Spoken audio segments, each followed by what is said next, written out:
Alhamdulillah, today Droplets of Mercy is in its central kitchen in Kibera slums, Nairobi, Kenya, one of the biggest slums in sub-Saharan Africa. We are here to prepare and distribute 250 Iftar hot meals, just as we have been doing since the start of Ramadan 2025.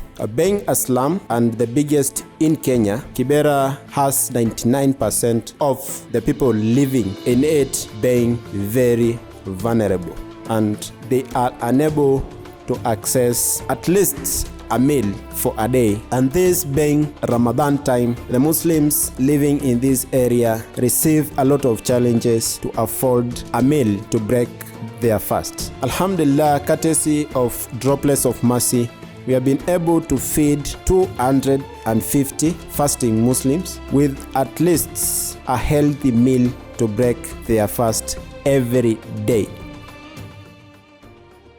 I take my iftar here every evening since day one of Ramadan.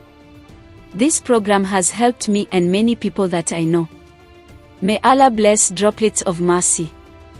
There is a well-sorted menu for each and every day.